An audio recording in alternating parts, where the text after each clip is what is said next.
საქმიანი დილას გადაცემას ტურისტული რუბრიკით ვაგრძელებთ. გვიახლოვდება სეზონი, როცა ქვეყნის ფარგლებს გარეთ ვგეგმავთ საზაფხულო მოგზაურობას, ამიტომ დღევანდელი დღესთვის რუბრიკის თანაწამყვანებმა გადაწყვიტეს, რომ გაგვიზიარონ ინფორმაციები კენიაში და ასევე ზანზიბარში მოგზაურობასთან დაკავშირებით, რისთვისაც უკვე შემოგვიერთდნენ. ანა კირკიტაძე, ვინგლეთის დამფუძნებელი, ასევე ჩვენთან ერთად არის მარიამ ზივზივაძე, იკონსულის გაყიდვებისა და მომხმარებელთან ურთიერთობის დეპარტამენტის ხელმძღვანელი და დისტანციურ კავშირზე გვეყოლება თამარ თოფურიძე, პროექტების მენეჯერი. მოგესალმებით, მარიამ, ანა და მადლობა, რომ ხართ დილიდან ჩვენთან ერთად. გისმენთ, მარიამ, დაიწყებ. რას გვეტყვი კენიაში და ზანზიბარში მოგზაურობას?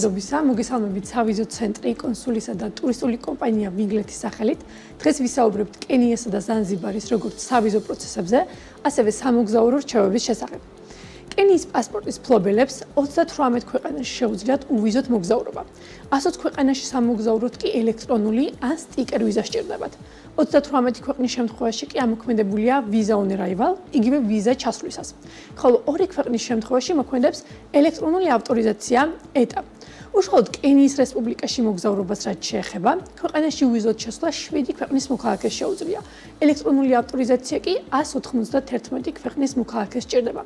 მათ შორის საქართველოს მოქალაქეებსაც.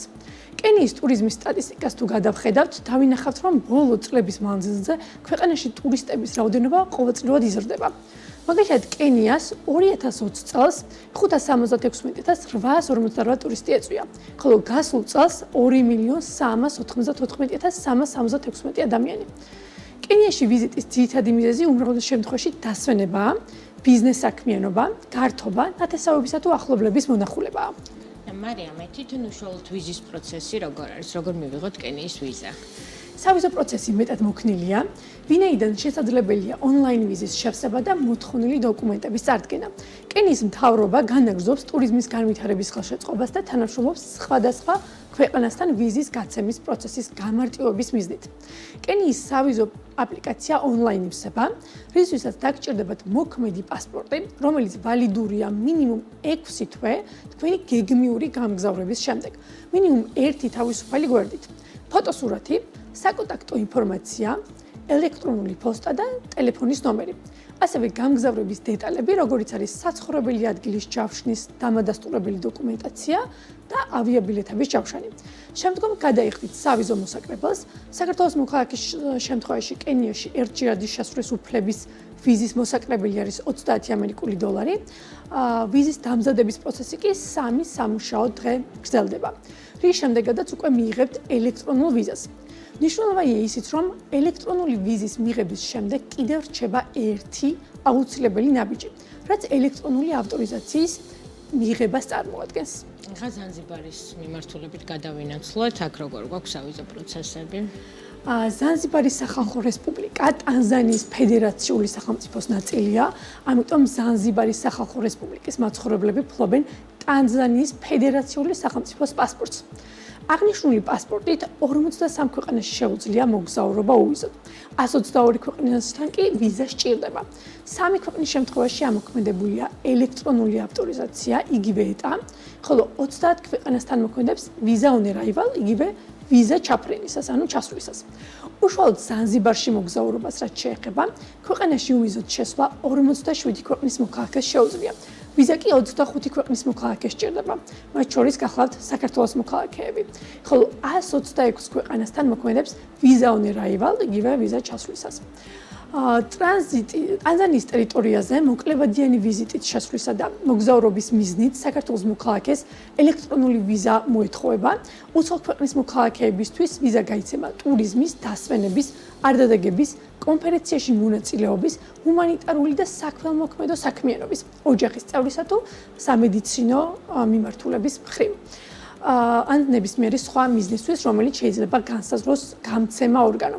ერთჯერადის შესვლისას ვიზის ვალიდურობა არ აღემატება 90 დღეს. და მარიამ, ალბათ მაყურებელს ისიც აინტერესებს, რა შეიძლება კიდევ დამატებით გაითვალისწინონ თვითონ კონკრეტულად სავიზო განაცხადების შევსების დროს. რა თქმა უნდა, სავიზო განაცხადის წარდგენის დროს აპლიკანტს დასჭირდება პასპორტი. განაცხადის წარდგენამდე გთხოვთ გადაამოწმეთ პასპორტის მოქმედების ვადა, რომელიც უნდა შეადგენდეს მინიმუმ 6 თვეს და ჰქონდეს მინიმუმ 1-ზე მეტი თავისუფალი გვერდი. ფოტოსურათი, ზომით 3.5-4.5-ზე, ფრენის ბილეთი და განთავსების დამადასტურებელი დოკუმენტები, ონლაინ აპლიკაციის შევსებისას შემოწმეთ გადახდის ID, სწორედ უპასუხეთ უსაფრთხოების კითხვებს, რომლებსაც აპლიკაციის შევსებისას თავდაპირველად უპასუხეთ. თუ მომდევნო 30 დღის განმავლობაში განაცხადის დასრულებას არ აპირებთ, გადმოწერეთ თქვენი განაცხადი, ბოლო გვერდზე დააჭირეთ ღილაკს შენახვა, აუცილებლად დააკმირით ინსტრუქციებსაც, როდესაც მზად იქნებით განაცხადის დასადასტურებლად, აირჩიეთ ღილაკი გაგრძელება, რის შემდეგაც აპლიკაციის ID-ს ელექტრონულ პოსტაზე მიიღებთ და რაც მთავარია, აუცილებლად ჩაინიშნეთ თქვენი მიერ მითითებული კითხვის პასუხი. შემდეგ ეტაპზე მიუთითებთ თქვენს პირად ინფორმაციებსაც, პასპორტისა და მოგზაურობის დეტალებს. ატვირთეთ დოკუმენტებს, ბოლო ეტაპზე კი ელექტრონულად გადაიხდით სავიზო მოსაკრებელს და სავიზო აპლიკაციაც მზად არის. სავიზო მოსაკრებლის ღირებულება $50 ადგეს, რომლის გადახდის შემდეგ აპლიკანტი უნდა დაელოდოს ვიზის დამტკიცებას. ვიზაზე პასუხს აპლიკანტი ელექტრონულ პოსტაზე მიიღებს, რაც შეეხება სავიზო განაცხადს, განხილვის ბადას ჩვეულებრივ ვიზის განაცხადის შეიძლება დამუშავდეს 10 დღეში. თუმცა ზოგიერთი განაცხადი, რომელსაც განიხილავს საიმიგრაციო უწყება, შეიძლება მოითხოვდეს უფრო მეტ დროს. დადებითი პასუხის შემთხვევაში შეტყობინება აპლიკანტს ელექტრონულ პოსტაზე ეგზავნება. თუ განსაზღვრულ დროში აპლიკანტი რაიმე მიზეზით არ იღებს შეტყობინებას, იგი აუცილებლად უნდა დაუკავშირდეს საიმიგრაციო სამსახურს და მოითხოვს, რა თქმა უნდა, ვიზის დეტალები. ანა, ეს იყო კენიასა და ზანზიბარის შესახებ სავიზო დეტალები. ეხლა უკვე ველოდებით რჩევებს, რა თქმა უნდა, მოგზაურობის შესახებ. მადლობა დიდი მარიამ. ახლა კი, რა ვიცი, დღეს ცოტა განსხვავებული ფორმატით წარვდგებით თქვენს წინაშე. იმდენად ეგზოტიკური მიმართულებაა კენია და ზოგადად აფრიკა, ზანზიბარი. გადავწყვიტეთ, რომ პირდაპირ კენიიდან ჩაგვერთო სტუმარი. თამარ თოფურიძე იქნება ჩვენი დღევანდელი რუბრიკის სტუმარი, პროექტების მენეჯერი, რომელიც ჩაგვერთვება პირდაპირ კენიიდან. თამარ, დილომშვიდობის. გამარჯობა, მოგესალმებით ნაირობის ეროვნული პარკიდან. თამნა, მოკლედ პირველი ჩემი კითხვა შეეხება სეზონურობას. ანუ ზოგადად აფრიკის მიმართულება ისეთია, რომ ხშირად გვეშინია მოგზაურობა, რომ ან წვიმიანი სეზონი არ დაგვემთხვეს და ზოგადად აი წვიმიანი სეზონზეც მინდა და მეკითხა, რამდენად უნდა მოვერიდოთ, რომ არ დაგვემთხვეს წვიმიანი სეზონი, რამდენად რთულია ამ პერიოდში მოგზაურობა და არაკომფორტული, როდის არის ყველაზე კარგი დრო მან წამოსასვლელად და ზოგადად წვიმიან სეზონსაც მინდა რომ შევეხოთ, იმიტომ რომ ამ პერიოდში ბიუჯეტი საკმაოდ განსხვავდება, ასე ვთქვათ, მაღალი სეზონისგან და ამის შესახებ რომ დავიწყოთ, ასე ვთქვათ, მოყოლა ჩვენი მაყურებლისთვის. წვიმიანი სეზონი ახსენეთ თქვენ და ზუსტად აი ეხლა არის ის პერიოდი მარტის ბოლოდან იწყება ნაირობიში და კენიაში ზოგადად და ზანზიბარში, როცა წვიმიანი სეზონი არის. ეხლა მე პირადად ნაირობის პარკში ვარ, ეროვნულ პარკში და მაწვიმს თავზე, თუმცა როგორც ვატყობთ, ეს დიდად ხელს არ გვიშლის, რომ გარემო დავათვალიეროთ და ხანდახან უფრო საინტერესოც არის წვიმიან სეზონზე ნაირობის ან ზოგადად კენიის პარკების მონახულება, იმიტომ რომ ცხოველებზეა დამოკიდებული ზოგიერთი ცხოველი უფრო ადვილად გამოდის გზისკენ და საცხოვრებელი ადგილებისკენ უფრო ახლოს მოდის. მაგალითად, თუ მივდივართ კენიის მთისკენ, მაუნთ კენია ქვია იქით მიმართულებას აბერდეერში. ლეოპარდით შეიძლება ძალიან ადვილად ნახოთ გზაზე, მანქანით რომ მიდიხართ, რადგანაც არ უყვარს სისველეში ყოფნა და როგორც უკვე აღნიშნე, ახლოს მოდიან დასახლებული ადგილებისკენ. თუმცა რა თქმა უნდა გასათვალისწინებელი არის, რომელ სეზონზე მოდიხართ, იმის მიხედვით თუ რისი ნახვა გსურთ. თუ ჩიტებზე დაკვირვება გიყვართ და არაჩვეულებრივი ხარი არის ამ მხრივ აფრიკა, წვიმიანი სეზონი უფრო საინტერესო არის, იმიტომ რომ ბევრი ჩიტი შეგიძლიათ ნახოთ დაგუბებულ ტბებზე, რომლებიც უფრო დიდი არის ხოლმე წვიმიანი სეზონის დროს. თუ სანაპიროზე გინდათ ოკეანის წასვლა, რა თქმა უნდა, წვიმიანი სეზონს ამ დროს თავი უნდა აარიდეთ. შესაბამისად, ალბათ ყველაზე გარანტირებულად მშრალი სეზონი რო დაგხვდეთ, კარგი სამოგზაურო პერიოდი არის ზამთარი, იანვარი, ფებრუარი, მარტამდე, მარტის ბოლომდე, მარტის ჩათვლით შეიძლება და დიდი მიგრაციის ნახვა თუ გინდათ მასაი მარას პარკში ამ შემთხვევაში ივლისი-აგვისტო არის საუკეთესო პერიოდი. და თამუნა, თვითონ ტიპური გასაგებია რომ უმეტესობა ჩამოდის თქვათ საფარის სანახავად, რომ დიდი ხუთეული ყოველას ოცნება რომ ნახონ. თუმცა ნუ ეხა ეს გასაგებია რომ პარკებზეა დამოკიდებული, სეზონურობაზეა დამოკიდებული, მნიშვნელოვანია ვიცოდეთ რომელ სეზონზე რომელი პარკის მიმართულებით უნდა გავუშვათ ადამიანი იმისთვის რომ მაქსიმალურად მაღალი ალბათობა იყოს იმის რომ ნახონ სხვადასხვა ცხოველები. თუმცა როგორია თვითონ ტიპური კენიური რაღაც გეგმა სამოგზაურო რამდენი ღამეა იდეალური რაღაც ამის შესახებაც რომ გითხრა ორი სიტყვით. კენიაში უკაცრავად ისმის შემიხმა? კი, ისმის. დიდი ბოდიში მეგონა გაწყდა კონტაქტი.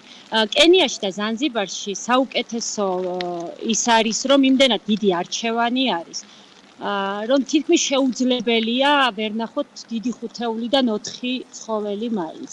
და ნუ სხვა დანარჩენი საინტერესო ცხოველები. აი ეს აქვს ამ ქვეყანას და აღმოსავლეთ აფრიკას განსაკუთრებით საინტერესო. თუმცა ტიპიურ კენიურ ვოიაჟზე რახან მეკითხებით, ჩემთვის ბოლო 20 წელი ვიცხენებდი ხმელთაშუა ზღვის სანაპიროზე. და როდესაც ინდოეთის ოკეანის აფრიკის სანაპიროები ვნახე, სრულიად ჩამინაცვლა ხმელთაშუა ზღვის სიყვარულიც და მონატრებაც ხშირად, იმიტომ რომ არსებობს კიდე ოკეანის საფარი, რომელიც მე არ ვიცოდი, მხოლოდ მეგონა რომ ეს საფარი საერთოდ კისუაჰილიზე თავგადასავალს ნიშნავს, მოგზაურობას. და ზღვის ოკეანის საფარი ძალიან საინტერესო სანახავი არის, ნახულობ ზვიგენებს, დელფინებს, ძალიან ბევრ და მრავალფერ ზღვის ვარსკვლავებს და უამრავ სხვა ზღვის ცხოველს და ბინადარს. ნაირობიში ჩამოდიხართ პირველ რიგში თუ კენიაში მოდიხართ ჯომო კენიატას აეროპორტში.